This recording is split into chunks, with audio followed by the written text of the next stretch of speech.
자, 이제 시간이 되었습니다. 자, 룻기 3장 있죠. 룻기 3장 1절입니다. 룻의 시어머니 나오미가 그에게 이르되 내 딸아 내가 너를 위하여 안식할 곳을 구하여 너를 복되게 하여야 하지 않겠느냐. 안식할 곳이라는 것은 이제 너를 좀 새로 시집 보내줘야 되지 않겠느냐, 이제 그런 뜻입니다. 2절입니다. 네가 함께하던 하녀들을 둔 보아스는 우리의 친족이 아니냐. 보라, 그가 오늘 밤에 타작 마당에서 보리를 까불리라. 그런즉 너는 목욕하고 기름을 바르고 의복을 입고 타작 마당에 내려가서 그 사람이 먹고 마시기를 다 하기까지는 그에게 보이지 말고, 그가 누울 때에 너는 그가 눕는 곳을 알았다가 들어가서 그의 발치 이불을 들고 거기 누우라. 그가 네 할 일을 네게 알게 하리라 하니, 룻이 시어머니에게 이르되 어머니의 말씀대로 내가 다 행하리이다 하니라. 그가 타작마당으로 내려가서 어머니의 명령대로 다 하니라. 보아스가 먹고 마시고 마음이 즐거워 가서 곡식단 더미의 끝에 눕는지라. 룻이 가만히 가서 그의 발치 이불을 들고 거기 누웠더라. 밤중에 그가 놀라 몸을 돌이켜 본즉 한 여인이 자기 발치에 누워 있는지라. 이르되 네가 누구냐 하니 대답하되 나는 당신의 여종 룻이오니 당신의 옷자락을 펴 당신의 여종을 덮으소서.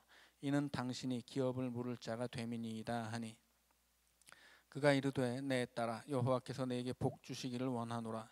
네가 가난하건 부하건 젊은 자를 따르지 아니하였으니 네가 베푼 인애가 처음보다 나중이 더하도다. 자, 이제 시어머니 나오미가 너에게 안식할 곳을 찾아주어야 되겠다. 이제 너를 시집 보내야 되겠다. 이제 그런 얘기죠.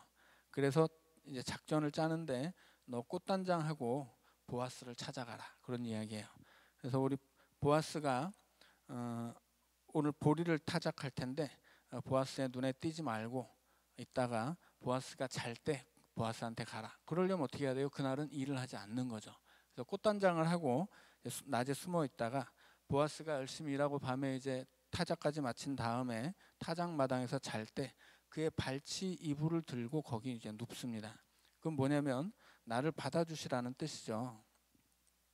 자, 그런데 이제 아까도 얘기했지만 이게 오늘날 우리의 눈으로 보면 외간 여자가 자기한테 좀 잘해주는 남자 있다고 해서 그 사람 자는데 침대로 몰래 들어가는 일이란 말이에요. 그러면 오늘 우리의 눈으로 보면 아니 이럴 수가 있는가 할 수 있겠지만 이 시대에는 이게 그렇게 문란한 일이 아니죠. 이것은 그 시대에는 가장 도덕적인 일이에요. 가장 정의로운 일이고, 이것은 하나님이 주신 법을 지키는 것이고 한 집안의 대가 끊어지지 않게 하기 위해서 룻이 노력하고 있는 거예요.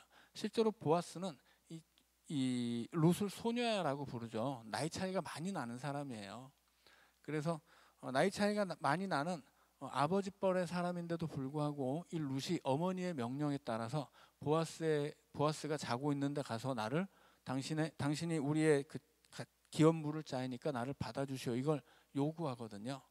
이것은 마치 창세기에서 유다의 며느리 다말이 시아버지에게 이 계대 결혼을 요구했던 것과 똑같습니다. 그때 이 유다의 자식 중에 둘째가 형의 그 고엘의 의무를 감당하면 어떻게 되겠어요? 형은 다른 동생들의 2배의 몫을 받죠. 그러면 형의 대를 잇지 못하게 되면 그 재산은 자기 거란 말이에요. 그래서 그걸 이 아들을 낳지 못하게 하죠. 그것을 하나님 보시기에 악했기 때문에 하나님이 그 둘째 아들을 쳐서 죽여버렸다고 창세기가 기록한단 말이에요. 그래서 계대 결혼을 지켜내는 것은 그야말로 하나님의 법을 받드는 것이고, 그 시대 이스라엘에서는 가장 도덕적이고, 이것은 룻이라는 한 여인이 자기 가문을 위해서 혹은 더 나아가서는 민족을 위해서 희생하는 것이지 지금 자기가 좋은 새신랑 찾겠다고 이러는 게 아니다라고 하는 겁니다. 그래서 보아스가 뭐라고 얘기해요? 10장에서 네가 베푼 인애가 처음보다 나중이 더하도다, 이렇게 이야기해요. 인애라고 하는 건 뭐냐면 성실함이거든요. 네가 지금 정말 선한 모습으로 좋은 일을 하고 있는데 처음보다 나중이 더해. 처음은 뭐예요? 여기서 말하는 처음은 모압 여인인데도 불구하고 이 유대인 시어머니를 따라서 온 거예요. 유대인 시어머니를 따라와서 자기 민족과 자기 가족을 버리고 이 가난하고 대책 없는 이 시어머니를 쫓아온 거죠. 이것이 그가 베푼 첫 번째 인애이고, 나중 인애는 뭐예요? 지금 보아스를 찾아와서 자기 남편의 끊어진 대를 잇게 하는, 계대 결혼을 통해 끊어진 대를 잇게 하는 일이에요. 이것이 이 시대에는 가장 그 도덕적이고 가장 정의로운 일이었기 때문에 지금 룻이 하고 있는 이야기를 정말 너의 인애가 대단하다라고 칭찬하는 것입니다. 자, 11절입니다. 그리고 이제 내 딸아, 두려워하지 말라. 내가 내 말대로 네게 다 행하리라. 네가 현숙한 여인인 줄을 나의 성읍 백성이 다 아느니라. 참으로 나는 기업을 물을 자이나 기업 물을 자로서 나보다 더 가까운 사람이 있으니 이 밤에 여기서 머무르라. 아침에 그가 기업 물을 자의 책임을 네게 이행하려 하면 좋으니 그가 그 기업 물을 자의 책임을 행할 것이니라. 만일 그가 기업 물을 자의 책임을 네게 이행하기를 기뻐하지 아니하면 여호와께서 살아계심을 두고 맹세하노니 내가 기업 물을 자의 책임을 네게 이행하리라. 아침까지 누워 있을지니라 하는지라. 자, 이제 보아스가 대답을 해주죠. 나오미의 지시에 의해서 보아스를 찾아온 룻에게 그래, 네가 현숙한 여인인 것을 알아. 내가 너를 네가 원하는 대로 해주마. 대신에 이 계대 결혼이라고 하는 것은 순서가 있거든요. 보아스보다 더 가까운 친척이 있다는 거예요. 그래서 만약에 여튼 지금 그래서 그가 너를 맞이해 주면 좋은 일이다. 지금 이게 룻이 보아스를 사모했기 때문에 하는 일이 아닌 거예요. 지금 룻이 하는 일은 그 시대 유대인들의 법을 지키는 일이고 자기 가문의 대를 잇기 위해서 룻이 희생하고 있는 것이라 그 대상이 보아스든 보아스가 아니든 상관이 없는 거예요. 그래서 보아스가 이야기할 때도 나보다 더 가까운 사람이 있으니까 그가 너를 받아주어서 너와 결혼을 하면 정말 좋은 일이다. 그렇게 얘기를 하는 거예요. 그래서 이거는 무슨 보아스와 룻의 연애 얘기로 생각하면 아니 보아스가 지금 딴 놈한테 넘기려고 하나 이럴 수가 있나 이렇게 생각할 수 있는데 그런 게 아니에요. 이건 연애가 아니에요. 한 집안의 대를 잇는 엄청난 사명입니다. 그래서 다른 사람이어도 좋은 거예요. 보아스가 아니어도 되고. 왜냐하면 지금 이 룻에게 주어질 것은 원래 나오미로부터 그 죽은 남편이 받을 몫의 유산을 이 룻이 받아가지고 자기가 보아스 누구든지 계대 결혼을 통해서 낳은 아들이 있으면 그 아들에게 주어서 대를 잇게 하는 거거든요. 그러니까 보아스가 부자라고 해서 보아스 거를 뭐 더 받을 수 있지만 그러나 보아스에게는 다른 자식들도 있겠죠. 보아스가 룻과 보아스 사이에서 낳은 자녀에게 줄 유산은 나오미 집안의 유산밖에 없어요. 그러니까는 보아스가 뭐 그 마을의 대단한 부자라고 하더라도 룻이 대단한 부자에게 시집 가더라도 그 더 많은 재산을 물려받는 게 아니라는 거예요. 룻이 물려받는 재산은 그의 기업은 본래 자기의 남편이 첫 번째 남편이 물려받아야 했을 그 유산밖에 없습니다. 그러니까는 지금 여기서 보아스를 사랑했기 때문에 이러는 게 아니라고 하는 거죠. 자, 그래서 누구든지 좋은 거예요. 그래서 이제 보아스보다 더 앞선 이 고엘의 자격을 가진 사람이 있기 때문에 그에게 너를 추천해 주고 지금 그 다음에 그 사람이 그 의무를 행하지 않겠다고 하면 내가 하나님 앞에 맹세하건대 나라도 하겠다 이렇게 얘기를 하는 거예요. 그래서 그 밤에 보아스는 룻을 받아들이지 않고 잘 재워서 이제 새벽에 보내죠. 14절입니다. 룻이 새벽까지 그의 발치에 누웠다가 사람이 서로 알아보기 어려울 때 일어났으니 보아스가 말하기를 여인이 타작 마당에 들어온 것을 사람이 알지 못하여야 할 것이라 하였음이라. 보아스가 이르되 내 겉옷을 가져다가 그것을 펴서 잡으라 하매 그것을 펴서 잡으니 보리를 6번 되어 룻에게 지워주고 성읍으로 들어가니라. 룻이 시어머니에게 가니 그가 이르되 내 딸아 어떻게 되었느냐 하니 룻이 그 사람이 자기에게 행한 것을 다 알리고 이르되 그가 내게 이 보리를 6번 되어주며 이르기를 빈손으로 내 시어머니에게 가지 말라 하더이다 하니라. 이에 시어머니가 이르되 내 딸아 이 사건이 어떻게 될지 알기까지 앉아 있으라. 그 사람이 오늘 이 일을 성취하기 전에는 쉬지 아니하리라 하니라. 4장 1절입니다. 보아스가 성문으로 올라가서 거기 앉아 있더니 마침 보아스가 말하던 기업 물을 자가 지나가는지라. 보아스가 그에게 이르되 아무개여 이리로 와서 앉으라 하니 그가 와서 앉으매 보아스가 그 성읍 장로 10명을 청하여 이르되 당신들은 여기 앉으라 하니 그들이 앉음에 보아스가 그 기업 물을 자에게 이르되 모압 지방에서 돌아온 나오미가 우리 형제 엘리멜렉의 소유지를 팔려 함으로 내가 여기 앉은 이들과 내 백성의 장로들 앞에서 그것을 사라고 네게 말하여 알게 하려 하였노라. 만일 내가 물으려면 물으려니와 만일 내가 물으지 아니하려거든 내게 고하여 알게 하라. 내 다음은 나요 그 외에는 물을 자가 없느니라 하니 그가 이르되 내가 물으리라 하는지라. 자, 보아스가 성문 앞에 앉았죠. 왜 성문 앞에 앉냐면 성문 앞은 당시에 재판을 진행하는 자리입니다. 뭐 재판뿐 아니라 중요한 거래가 있으면, 계약이 있으면 그 계약의 증인들을 불러와서 계약을 공증하게 하는 곳도 이 성문 앞이에요. 자, 그래서 보아스가 성문 앞에서 기다리다가 기업 물을 자가 그 루색에 말했던 그 고엘 우선순위 있는 사람이 오니까 그를 부르죠. 아무개야 일로 와라. 그리고 이제 증인 10명을 불러요. 그 마을의 장로들에게. 왜냐하면 이것은 명확하게 공증이 돼야 되기 때문이에요. 그래서 우리 친족 나오미가 엘리멜렉의 소유지를 팔려 한다. 이게 뭐냐면 그게 기업이에요. 나오미가 지금 먹고 살 길이 없잖아요.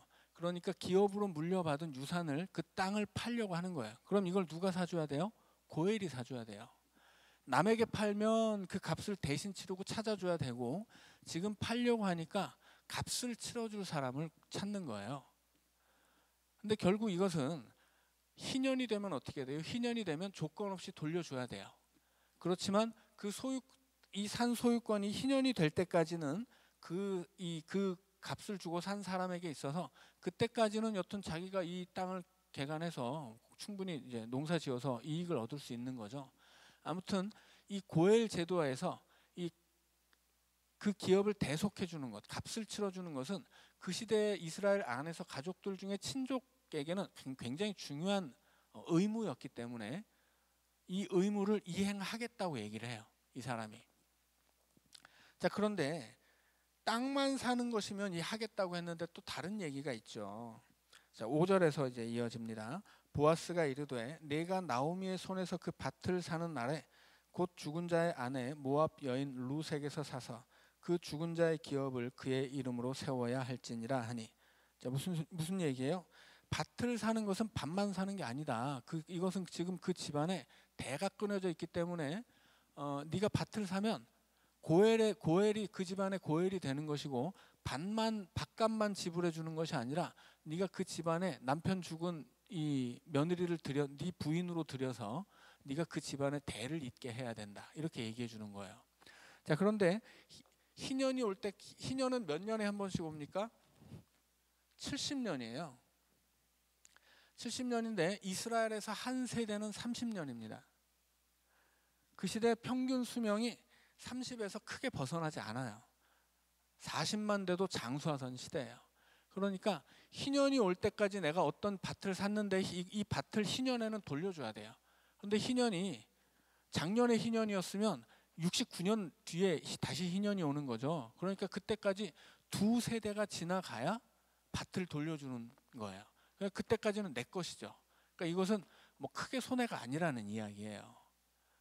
자, 그러니까 밭을 사주는 의무를 행하는 것은, 이 의무는 굉장히 중요하고 명예로운 것이었기 때문에 웬만하면 해주는데 크게 손해보는 것도 아니었단 말이에요, 밭을 사는 것 자체는.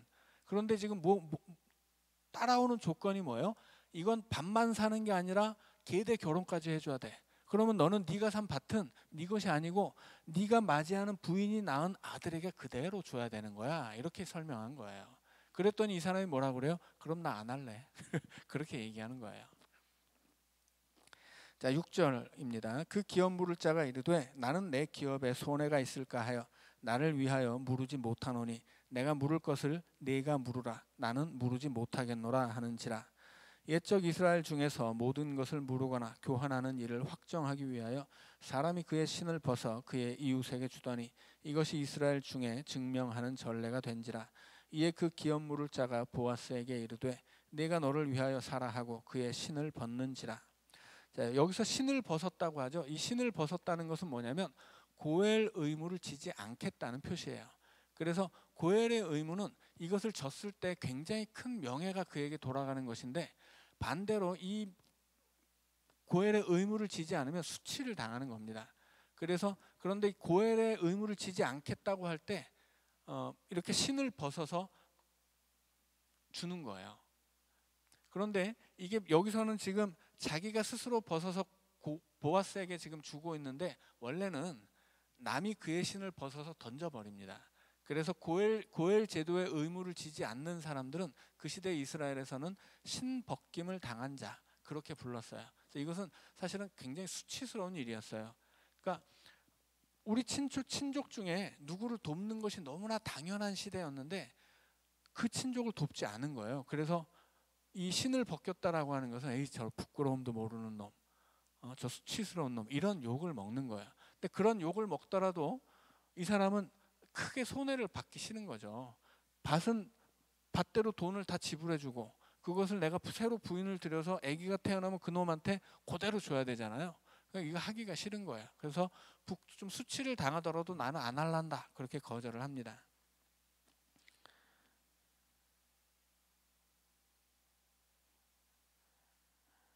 자, 9절입니다.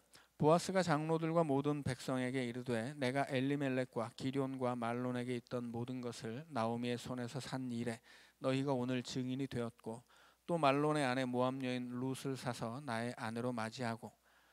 자, 여기서 산다라고 하는 것은 돈 주고 사고 판다는 뜻이 아니고 값을 치른다는 뜻이에요. 아까 말씀드린 것처럼 고엘 제도 안에는 속량하는 것이, 대속하는 것이 있다고 했죠. 그래서 값을 치르기 때문에 산다고 표현하는 것이지 단순히 무슨 물건 사듯이 돈 주고 사는 게 아니에요.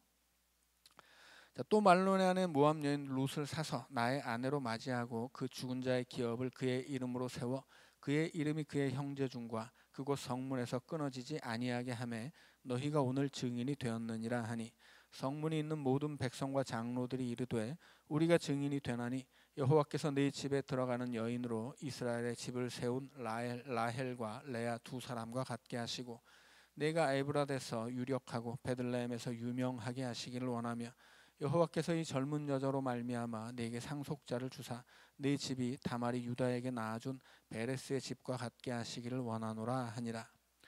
그래서 이제 보아스가 자기 앞에 고엘의 책임을 진 사람이 거절한 것을 대신 받아서 지겠다고 하니까 이것이 대단히 명예로운 일이기 때문에 지금 마을의 장로들이 막 축복을 해주는 거예요. 아이 그래, 역시 보아스야. 네가 아주 잘하는 거야. 네가 낳은 그 자식이 아주 큰 인물 될 거야. 그렇게 축복해 주는 것입니다. 13절입니다. 이에 보아스가 룻을 맞이하여 아내로 삼고 그에게 들어갔더니 여호와께서 그에게 임신하게 하심으로 그가 아들을 낳은지라. 여인들이 나오미에게 이르되 찬송할지로다. 여호와께서 오늘 네게 기업 물을 자가 없게 하지 아니하셨도다. 이 아이의 이름이 이스라엘 중에 유명하게 되기를 원하노라. 이는 내 생명의 회복자이며 내 노년의 봉양자라. 곧 너를 사랑하며 7 아들보다 귀한 네 며느리가 낳은 자로다 하니라. 나오미가 아기를 받아 품에 안고 그의 양육자가 되니 그의 이웃 여인들이 그에게 이름을 주되 나오미에게 아들이 태어났다 하여 그의 이름을 오벳이라 하였는데 그는 다윗의 아버지인 이새의 아버지였더라. 자, 지금 여기서 룻의 이야기가 아니라 나오미 얘기가 나오죠. 지금 심지어 나오미가 이 룻이 낳은 아들을 나오미의 아들이라고 하죠. 이것은 뭐 진짜로 나오미 아들인 것이 아니라 그 시대에는 뭐 아들이든 손자든 뭐 증손자든 다 아들이라고 불렀어요. 자, 그런데 지금 여기서 나오미 얘기가 나오는 것은 말씀드린 것처럼 이 룻기의 주인공은 나오미이기 때문이에요. 그래서 언약의 땅을 떠나서 언약적 저주를 받았던 나오미가 다시 그 언약의 땅으로 돌아옴으로써 이제 하나님이 주신 땅으로 돌아옴으로써 이제 하나님이 이스라엘 안에 세우신 법을 통해서 그의 삶이 회복된 이야기입니다. 그리고 이스라엘 백성들이 하나님을 자기 고엘이라고 고백했는데 그렇게 하나님을 고엘로 둔 이스라엘 안에 세워진 이 고엘 제도를 통해서 태어난 아이는 이제 다윗의 아버지가 되는 거죠. 자, 18절입니다. 베레스의 계보는 이러하니라. 베레스는 헤스론을 낳고 헤스론은 람을 낳았고 람은 아미나답을 낳았고 아미나답은 나손을 낳았고 나손은 살몬을 낳았고 살몬은 보아스를 낳았고 보아스는 오벳을 낳았고 오벳은 이새를 낳고 이새는 다윗을 낳았더라. 자, 베레스는 누구냐면 앞에 나왔던 것처럼 유다가 낳은 아이죠. 유다가 그 며느리 다말 사이에서 낳은 아들이 베레스예요. 그래서 베레스의 족보 안에 이제 다윗이 있고 베레스와 다윗 사이에 룻이 낳은 이제 오벳이 들어가는 겁니다. 이렇게 해서 룻기는 이제 끝나게 됩니다. 자, 다음은 이제 사무엘상이죠. 자, 사무엘상은 말씀드린 것처럼 사무엘상하 열왕기상하는 다 하나의 두루마리예요. 한 권이라는 거죠. 한 권인데 너무 많으니까 끊어서 이제 기록이 되어 있습니다. 그래서 사무엘상하 열왕기상하는 본래 한 권의 이야기인데 너무 길기 때문에 그냥 끊어서 이렇게 편집을 했다라고 생각하시면 되겠고요. 자, 이 열왕기 사무엘상부터 열왕기하까지는 어떤 역사예요? 이스라엘의 왕정이 세워지고 그 왕정이 무너지면 나라가 멸망하는 때까지의 기록입니다. 그래서 이것은 이스라엘 안에서 우리는 역사서로 받아들이는데 이것 본래 히브리 성경에서 이것은 역사서가 아니라 예언서였다고 말씀을 드렸어요. 그래서 이것은 예언서적인 역사서 혹은 역사를 담은 예언서라고 보시면 맞습니다. 단순히 역사를 알려주는 게 아니고 이스라엘의 역사 안에 주신 하나님의 말씀을 기록한 것이고 왜 이스라엘이 멸망할 수밖에 없었는지 그것을 설명하면서 동시에 새로 기록되어야 할 재건되는 이스라엘의 역사가 무엇을 필요로 하는지 그것을 보여주는 것이 이 사무엘상부터 열왕기하까지 이어지는 이스라엘의 예언자적인 역사입니다. 자, 이 역사 이야기에서 가장 먼저 등장하는 것은 한나죠. 자, 한나는 이 지금 룻기를 제외하면 사무엘상은 사사기에서 이어지는 것이고 사무엘상의 초반기는 지금 누가 사사로 있냐면 엘리가 있죠. 엘리라고 하는 타락한 제사장이자 사사가 이스라엘을 다스리고 있었어요. 그러니까 아직까지도 사사 시대예요. 사무엘상에 처음 나오는 한나가 사는 그 시대는 아직 사사 시대고 이제 이 한나를 통해 태어난 사무엘이 사사 시대를 끝내는 마지막 사사이자 이스라엘의 왕정을 시작하게 하는 왕을 세우는 사사가 되는 거죠. 자, 그래서 아직까지는 사사 시대이고 이 사사 시대에서 왕정 시대로 전환되는 그 전환기의 시대를 한나의 이야기로 시작하는 거예요. 당연히 여기에는 이유가 있겠죠. 자, 그래서 한나라고 하는 사람은 좀 이 이스라엘 사사기에서 왕이 없던 사사기에서 왕정 시대로 전환되는 시대를 기록하는 역사에서 굉장히 중요한 역할을 맡고 있는 거예요. 이 한나는 단순히 한나 역시 한 개인을 상징하는 게 아니죠. 성경에 나오는 인물들은 어떤 한 개인만의 이야기가 아니에요. 누구든지 이것은 오늘 우리에게 주는 어떤 교훈을 위해서 나오는 사람들이죠. 한나는 어떤 사람이냐면 한나는 이스라엘을 상징하는 사람입니다. 한나의 적수가 있죠. 누구예요? 분인나예요. 분인나는 이방 여인입니다.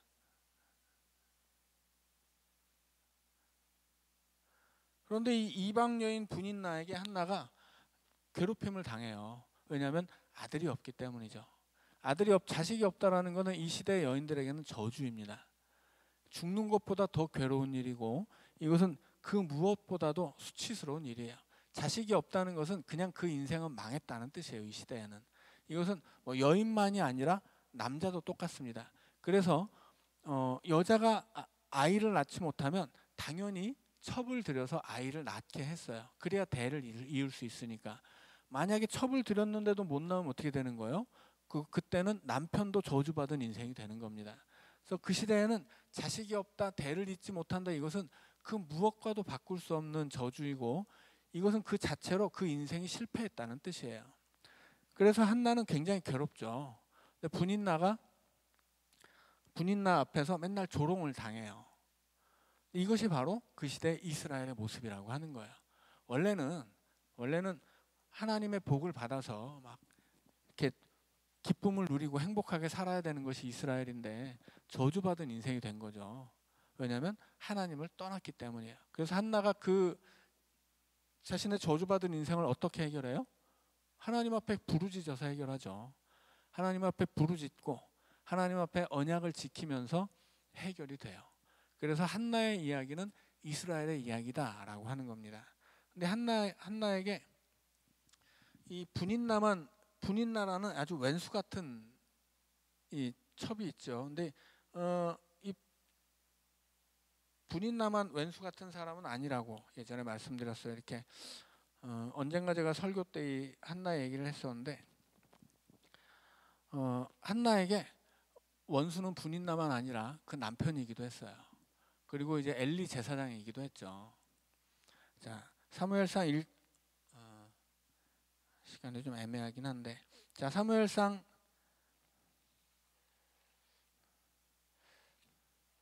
시간이 너무 애매하니까 또 긴 이야기를 하기는 어렵겠고, 자, 오늘을 읽는 것은 여기까지 하고 이제 룻기까지 하고 사무엘상에 대한 간단한 설명을 드리자면, 자, 그래서 이 한나와 분인나의 대결 구도 안에 끼어드는 사람이 이제 한나의 남편이고, 한나의 남편이 했던 일은 여튼 화목제물을 드리러 해마다 이 실로에 갔는데 화목제물을 드릴 때마다 한나에게는 2배 몫을 준 거예요. 화목제물은 기름과 내장만 태우고 나머지 먹을 수 있는 고기는 제사 드린 사람이 먹으면서 화목하게 하는 거죠. 그게 화목제인데 그 중에 2몫을 한나에게 주고 나머지는 다 한 몫을 줬어요. 근데 그게 무슨 뜻이냐면 2몫을 받는 것은 장자의 몫이거든요. 그러니까 분명히 분인나가 자식을 낳고 분인나가 낳은 아들이 장자예요. 그런데 한나의 남편이 한나에게 2몫을 주고 분인나가 낳은 아들에게 원래 2몫 줘야 될 그 2몫을 안 줬다라고 하는 거죠. 이거 무슨 얘기냐면 분인나는 기껏 한나의 남편에게 시집 와서 아들을 낳아줬는데 그만큼 대접을 못 받는 거예요. 그리고 명확하게 신명기에서 네가 아무리 네가 아무리 사랑하는 부인이 있어도 그 부인의 아들이 장자가 아닐 때는 명확하게 장자에게 주어야 할 몫을 분명히 줘야 된다. 그렇게 기록을 해요. 그러니까 부인들 중에는 사랑하는 부인도 있고 덜 사랑하는 부인도 있는데 더 사랑한다고 해서 장자가 아닌 놈에게 장자를 세우면 안 된다. 그렇게 신명기가 명확하게 기록하고 있다는 거예요. 그런데 지금 사사시대이고 그냥 누구나 다 지 맘대로 사는 시대였기 때문에 그냥 내가 사랑하는 여인에게는 2몫을 주고 아들을 낳았지만 그 아들이 장자인데도 불구하고 2몫을 주지 않는 거예요. 그럼 분인나는 어떻겠어요? 기분이 안 좋죠. 자기가 아들을 낳았는데 대접을 못 받고 자기가 낳은 아들도 장자로서 인정을 받지 못하는 거예요. 그러니 그 화를 어떻게 풀겠어요? 당연히 아들 못 낳은 한나를 갈구면서 푸는 거죠. 당연한 일이에요. 그러니까 결국은 이 모든 이 사단의 원인, 한나의 괴로움의 원인은 단순히 아기를 못 낳았다 뿐만이 아니고 그를 괴롭히는 분인나가 있었기 때문이고 그를 괴롭게 하는 남편이 있었기 때문이에요. 그리고 이제 엘리는 뭐라고 그래요? 엘리는 하나님 앞에 기도하러 갔더니 아이 편네야 술 먹고 지금 뭐 하는 짓이야? 뭐 이런 얘기를 하잖아요. 그래서 한나가 당신의 여종을 악한 여자로 여기지 마옵소서 그렇게 얘기해요. 여기서 악한 여자는 바트 벨리알이에요. 바알의 딸이라는 뜻입니다. 무슨 얘기냐면 마귀 같은 여편네 이런 뜻이에요. 그러니까 이 하나님 앞에 기도하는 한나를 이 마귀 같은 여편네 어디서 대낮부터 술 먹고 와가지고 지금 성전에 와서 성막에서 행설수술하는 거야 이렇게 막 욕하거든요. 그러니까 한나가 그게 아니라고 이제 그런 얘기를 하죠. 그러니까 한나의 주변에는 괴롭게 하는 것밖에 없는 거예요. 근데 그것이 누구의 형편이냐면 바로 이스라엘의 형편인 거죠. 그래서 이 한나가 하나님 앞에 부르짖어서 아들을 얻고 이제 그 삶의 괴로움이 해결된 것은 바로 그렇게 하나님 앞에 부르짖어서 자신의 괴로움을 해결해야 할 이스라엘의 모습인 거예요. 그래서 그 이스라엘의 모습을 한나로 보여주면서 이제 사무엘상이 시작해요. 그래서 이스라엘의 이 왕정의 역사를 시작하는 역사 기록인데 그 시작을 한나로 시작하는 데는 그런 이유가 있다라고 하는 것이죠. 자, 오늘은 여기까지 하고 이제 다음 시간에 사무엘서 1장을 읽어가도록 하겠습니다. 함께 기도하죠. 사랑의 하나님, 하나님께서 우리의 고엘이 되심을 우리도 알게 하여 주옵소서. 하나님이 우리의 삶을 지키시고 하나님이 우리를 위해 대속하시고 하나님이 우리를 지켜 이 땅에서 하나님의 백성으로 또 하나님의 자녀로 살게 하시는 그 은혜를 우리가 날마다 깨닫게 하여 주옵소서. 하나님의 말씀을 읽어가는 동안 그 말씀을 내 마음에 새기고 이 말씀이 우리에게 보여주시는 하나님을 믿고 그 하나님의 말씀을 따라 살아가는 우리가 되게 하여 주시옵소서. 예수님 이름으로 기도하옵나이다. 아멘.